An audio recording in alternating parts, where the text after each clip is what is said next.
Dear students, good morning. 10th class. जैसे कि अब आपका जो सिलेबस है वो मुझे दिया गया है, क्योंकि गुरजीत मैडम स्कूल छोड़कर चले गए हैं। अब आपकी एसएस के जितने चैप्टर्स फ्री हुए हैं वो मुझे दिए गए हैं पढ़ाने के लिए। जैसे कि जानते हो कौन हूँ मैं, मंजीत कौर मैडम। ओके। अब आज से जो मैं आपको वीडियो सेंड करूँगी वो मेरे द्वारा सेंड की जाएंगी जब तक ऑनलाइन क्लासेस रहेंगी, और क्लास में फिर हम ऑफलाइन क्लासेस में अपना सिलेबस करेंगे जब स्कूल खुल जाएंगे। आज जो आपको ये वीडियो मैं सेंड कर रही हूँ वो इकोनॉमिक्स की है। मैंने आपको सिलेबस भेज दिया था, पहले ग्रुप में डाला था एसएस का सिलेबस, जो कि सभी ने देख लिया होगा। सेकंड टर्म आज जो मैं आपको वीडियो सेंड कर रही हूँ इकोनॉमिक्स का चैप्टर है, 4th चैप्टर। एक ही चैप्टर है इकोनॉमिक्स में से, तो इसलिए इसको पहले कर लेते हैं हम ख़त्म। इकोनॉमिक्स का 4th चैप्टर है globalisation and the Indian economy. Okay. ये कुछ इम्पोर्टेंट टर्म्स हैं इसकी और उसकी एक्सप्लेनेशंस हैं। जब ये समझ में आ जाएंगी तो आपको क्वेश्चन आंसर्स करने इजी हो जाएंगे। It is the conclusion of the chapter. Okay, ध्यान से सुननी है और हर चीज़ को ध्यान से आपने नोट भी करना है। ये जो कीवर्ड्स दिए हुए हैं इनको आपने नोट करना है। इसी में से आपके पास शॉर्ट क्वेश्चंस आएंगे। 1 मार्क्स के आपके पास 20 क्वेश्चंस आएंगे। जैसे कि आपने फर्स्ट टर्म दे ही चुके हो आप, उसके अकॉर्डिंग ही आपका सेकेंड टर्म का एग्ज़ाम आएगा। तो ज़्यादातर क्वेश्चन आपके 20 मार्क्स के जो क्वेश्चन आते हैं वो एमसीक्यूज़ आते हैं। और एमसीक्यूज़ इसलिए आते हैं कि आपने चैप्टर क्या ध्यान से पढ़ा हुआ है या नहीं। ध्यान से सुनना है वीडियो को, क्योंकि बेटा इसके बाद तो फिर हमारे पास 26 जनवरी के बाद 4 या 5 दिन बचेंगे जनवरी के, अगर जो स्कूल खुल जाते हैं। फरवरी 28 दिन का ही है और मार्च में फिर से एग्ज़ाम आ जाएंगे। तो जितना सिलेबस रहा हुआ है वीडियोस के थ्रू ही हमें ये कंप्लीट करना पड़ेगा। सुने ध्यान से। important terms, first is multination corporations. Multination, nation का मतलब देश होता है, मल्टीनेशन का मतलब बहुत सारे देशों का कॉरपोरेशंस। क्या है इसका meaning? It is the company that owns the control production in more than one nation. यानी एक देश से ज़्यादा देशों के द्वारा जब प्रोडक्शन की जाती है और कोई एक ही कंपनी का मतलब एक स्पेशल ही उसका ओनरशिप नहीं होता, बहुत सारे देशों की ओनरशिप उसमें होती है, तो उसको क्या कहा जाता है? Multination corporations. एक से ज़्यादा देशों के द्वारा जब प्रोडक्शन की जाती है उसको क्या कहेंगे हम? Multinational corporations. सेकंड है skill development. Skill development means to educate and provide special training to the labour force in the order to increase their productivity. Skill का मतलब होता है जो हमारे अंदर एबिलिटी है। लेबर, लेबर मतलब जो मजदूर होते हैं, जो कहीं पर भी जो काम कर रहे हैं उसको लेबर कहा जाता है। स्किल डेवलपमेंट क्या होती है? किसी के अंदर जो एबिलिटी है उसको एजुकेट करना, उसको इम्प्रूव करना। क्यों इम्प्रूव की जाती है? ताकि वो ज़्यादा से ज़्यादा अपना डेवलपमेंट में अपना योगदान दे सके। ठीक है, इसको कहा जाता है स्किल डेवलपमेंट। यानी कि to educate and provides specialist training to the labour. Labour को कोई स्पेशल ट्रेनिंग प्रोवाइड करानी, एजुकेट करना उसको, उसको कहा जाता है स्किल डेवलपमेंट। नेक्स्ट है आपकी जो है third point, globalisation. Globalisation means unification और integration of the domestic economy with the world economy by international and interdependence. इसका क्या मतलब है? ग्लोबलाइजेशन का मतलब जैसे आप ग्लोब देखते हो, ग्लोब में बहुत सारे कंट्रीज़ होते हैं ना, उसी तरह से एक कंट्री का जब वर्ल्ड की अदर कंट्रीज़ के साथ जितना भी इंटरेक्शन होता है, जो भी वो लेन देन करता है, ट्रेड करता है, उसको क्या कहा जाता है? ग्लोबलाइजेशन कहा जाता है। सिंपल वे में अगर हम कहें, एक देश का दूसरे देशों से जितना भी लेन देन है इंपोर्ट एक्सपोर्ट का, उसको कहा जाता है ग्लोबलाइजेशन। फोर्थ टर्म है liberalisation. Liberalisation means reducing government interference in the economic activities and encouraging privatisation. Liberalisation का मतलब होता है स्वतंत्रता देना, यानी कि जिसमें गवर्नमेंट का कोई इंटरफेयर ना रहे, गवर्नमेंट अपनी कोई दखल अंदाजी ना करे और प्राइवेट सेक्टर को ज़्यादा से ज़्यादा काम करने के लिए एनकरेज करना। Okay, that is called the liberalisation. Fifth term privatisation. Privatisation का मतलब होता है प्राइवेट सेक्टर को ज़्यादा से ज़्यादा इंड्यूस करना डेवलपमेंट में। देखो इसका meaning, privatisation means encouraging private sector and discouraging public sector. Public sector मतलब गवर्नमेंट का सेक्टर। देखो हर इकोनॉमी में 2 सेक्टर्स काम करते हैं, प्राइवेट सेक्टर होता है, दूसरा होता है पब्लिक सेक्टर। पब्लिक सेक्टर जो गवर्नमेंट का सेक्टर है, दोनों ही सेक्टर मिलकर के क्या करते हैं, डेवलपमेंट के लिए काम करते हैं। और यहाँ पर प्राइवेटाइजेशन का मीनिंग आपसे पूछा गया है। प्राइवेटाइजेशन मीन्स क्या होता है, to encourage the private sector and discouraging the public sector, यानी गवर्नमेंट ज़्यादा इंड्यूस ना करे, ज़्यादा से ज़्यादा जो काम किया जाए वो किसके द्वारा किया जाए, प्राइवेट सेक्टर के द्वारा किया जाए। जैसे आपका स्कूल है वो प्राइवेट है और गवर्नमेंट स्कूल्स में ज़्यादा इंड्यूसमेंट ना की जाए, प्राइवेट सेक्टर को ज़्यादा से ज़्यादा इंड्यूस करना, उसको कहा जाता है प्राइवेटाइजेशन। नेक्स्ट टर्म है वर्ल्ड ट्रेड ऑर्गेनाइजेशन। इसकी शॉर्ट फॉर्म होती है WTO। ठीक है, पूछा भी जाता है कि WTO क्या है, कब है, कहाँ इसका हेडक्वार्टर है। तो WTO world trade organisation has encouraged and is an important international organization which has encouraged economic liberalization in the world। अब ये क्या करता है, वर्ल्ड ट्रेड ऑर्गेनाइजेशन वर्ल्ड के जितने भी कंट्रीज़ हैं उनको ट्रेड करने के लिए यानी व्यापार करने के लिए एनकरेज करता है, उनके लिए पॉलिसीज़ बनाता है। ठीक है, वर्ल्ड के सभी देशों के लिए ट्रेड की पॉलिसीज़ कौन बनाता है, वर्ल्ड ट्रेड ऑर्गेनाइजेशन। नेक्स्ट है ब्रेन ड्रेन्स। आ जाता है क्वेश्चन, एक एक नंबर के क्वेश्चन जो आपको मिलेंगे यहीं से मिलेंगे। Brain drains, the migration of skilled people to other nations in search of better opportunities and employment is known as brain drains.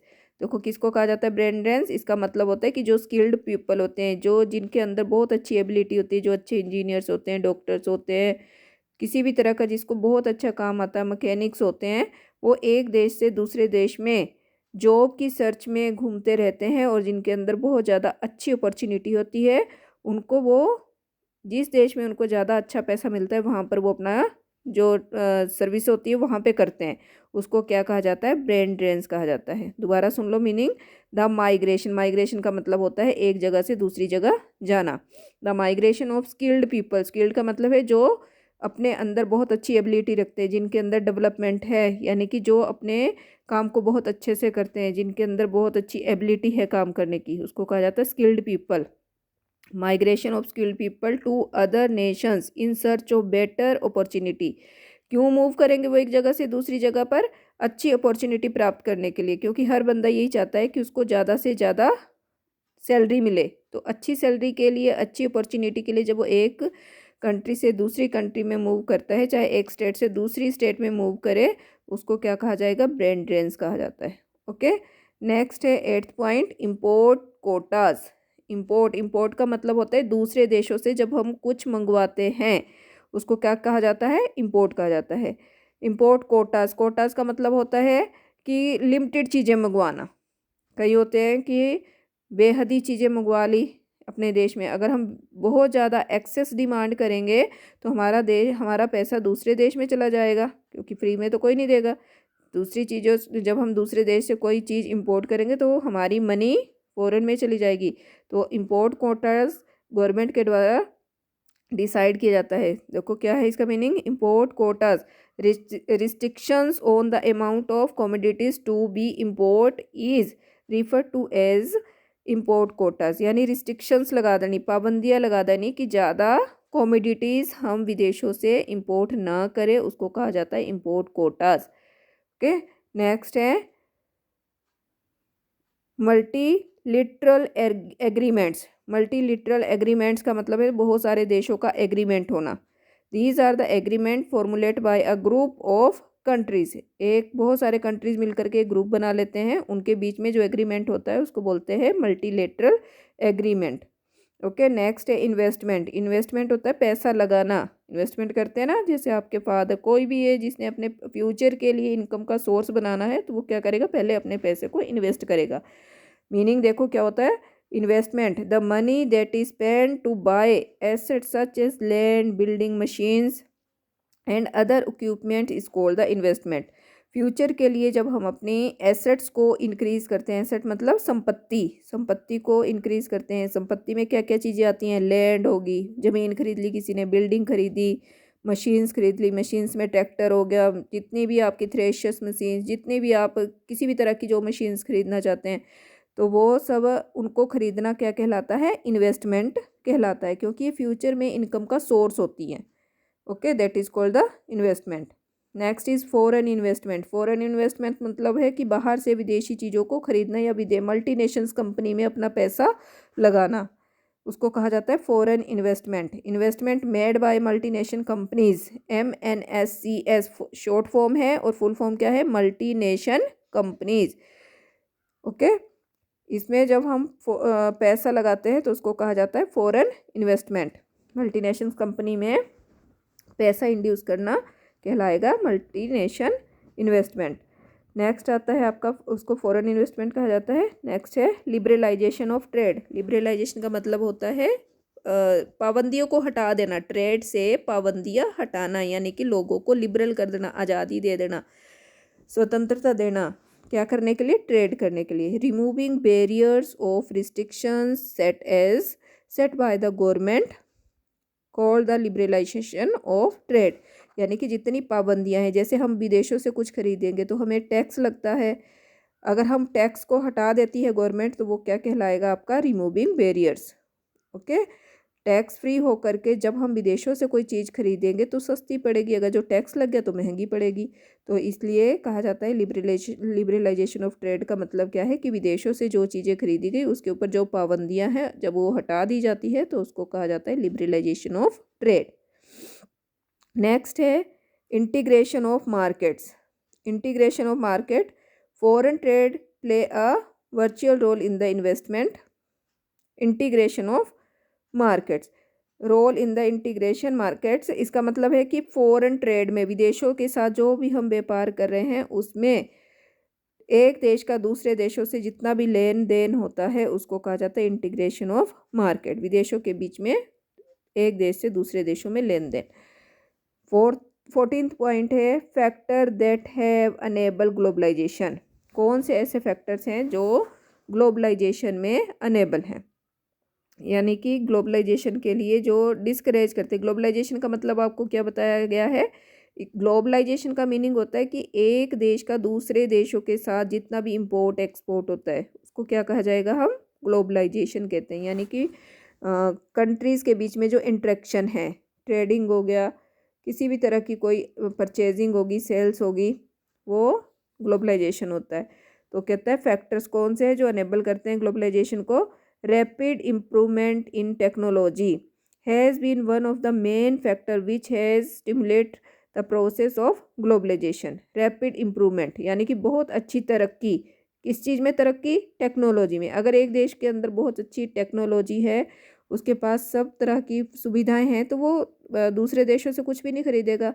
तो ये एक मेन इसका ऐसा फैक्टर है जो हमें ग्लोबलाइजेशन को रिस्ट्रिक्ट करता है। ठीक है, 1 नंबर में आ सकता है ये क्वेश्चन कि which factor enable the globalisation. तो answer is technology, improvement in technology, that factor which stimulate the process of globalisation. Okay, next 15th point special economic zone. आपने शॉर्ट फॉर्म भी याद रखनी है, सीज कहा जाता है इसको, और फुल फॉर्म क्या है? Special economic zone, SEZS। These industries are those industries which have world-class facilities, electricity, water, road transportation, storage, recreational and educational facilities।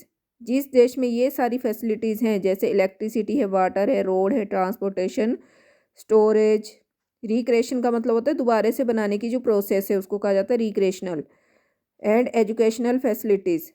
ये जो भी जितनी भी फैसिलिटीज़ हैं, companies who set up production units in the seas do not have to pay taxes for an essential period of 5, यानी 5 सालों के time period के लिए जब ये सारी फैसिलिटीज़ मतलब किसी भी कंट्रीज़ को दी जाती हैं तो सीज क्या करता है?